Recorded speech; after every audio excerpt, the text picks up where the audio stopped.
Finally, the long-awaited 65th episode of Skibidi is out.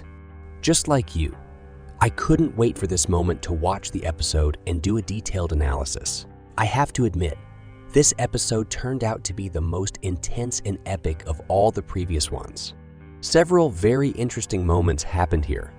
The episode starts with Skibidi eliminating 2 cameramen with shots from his dart gun.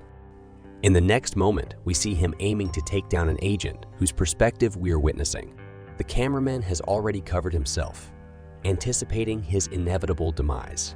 Judging by the color of his shirt, he might be the same agent that the speaker woman saved in one of the previous episodes.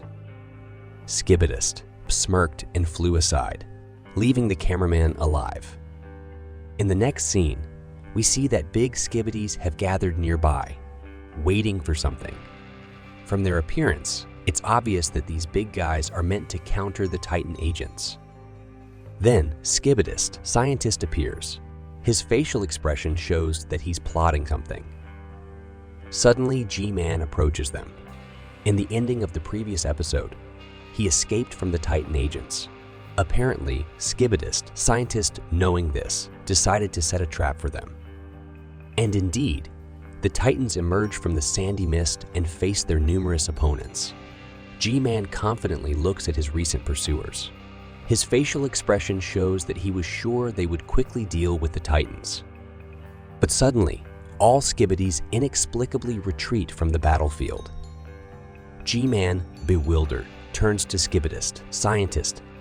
However, with a mocking gesture, he lets G-Man know that the Skibidis have left him alone against 2 Titans. G-Man, who clearly didn't expect this turn of events, is momentarily stunned. But soon, he realizes he has no choice but to face the 2 Titans alone and strikes first. He shoots his lasers at the Titan cameraman. The cameraman quickly blocks his shot with his energy shield.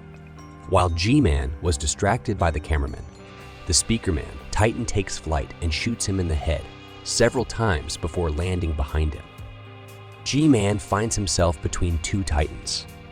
Then, the Titan cameraman shoots his energy blast at the Skibidi, breaking his headphones that protected him from the cameraman's music.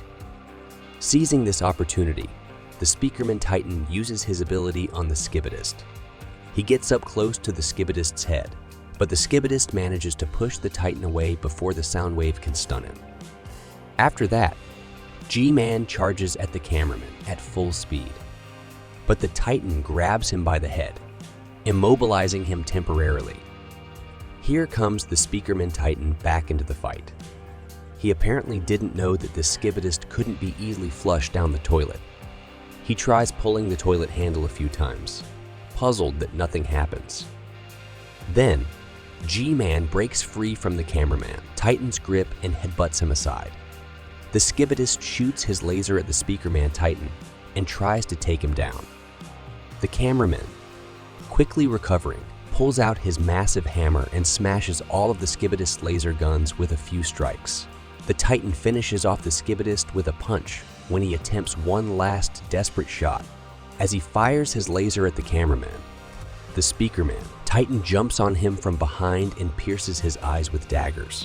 When the Skibidi is down, the cameraman finishes him off with his blue flame, ultimately destroying the Skibidi.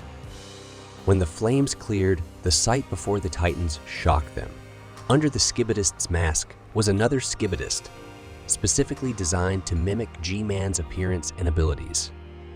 It became evident that this was the plan of the Skibidi, scientist, who simply decided to trap the Titans. This explains why the scientist left the Skibidi to his certain doom so effortlessly. While the Titans were in bewilderment, Skibidi kamikaze appeared falling from a great height at tremendous speed. These Skibidists were loaded with acid and explosives. Immediately, the cameraman shields himself, and the speakerman retreats to a safe distance. The explosion from the falling Skibidists was so powerful that it threw the agent a considerable distance, and he blacked out for a while. In the next scene, once the agent came to his senses, a frightening scene unfolds before us. The speakerman, who apparently didn't manage to retreat to a safe distance, falls to his knees and is severely damaged. In the distance, we see the cameraman rising from the fire. He's engulfed in flames. Clearly, his hand that held the shield was torn off by the blast. The cameraman makes the familiar gesture to the agent, but at the last moment points his finger downwards. This indicates that they have lost this battle. In the same frame, we see the creator of this universe, who is observing what's happening, sitting in a red car. It's quite obvious that recovering from this blow will be very difficult for the cameramen. After all, the Titans were their main force that helped them hold off the Skibidists. Thanks to the Titan agents, they managed to fend off Skibidist attacks on their base, where they work on new developments, repair their comrades, and create enhancements for the Titans. Perhaps we will see the Skibidists attack the agent's base again, only this time with a different outcome. It can be assumed that while the Titans are being repaired, the Skibidists will regain the dominant position. Then, we should expect the Titans to return with new enhancements and possibly change the course of events once again. And now, let's go back to the very beginning of the series and try to answer the question of why the Skibidist spared the cameraman and didn't eliminate him. There's only one possible answer here. We already know that cameramen are capable of transmitting everything they see to other agents. Apparently, the Skibidist scientist ordered the cop not to eliminate the cameraman precisely so that all agents could witness how their two strongest allies, the Titans, perish. So, the Skibidist didn't just want to destroy the Titans. He needed all agents to witness their defeat so that they would lose morale, making it even easier to defeat them. It's clear now that the advantage is back in the Skibidist's favor. Nothing can stop them now from gaining the upper hand over the agents and crushing their resistance.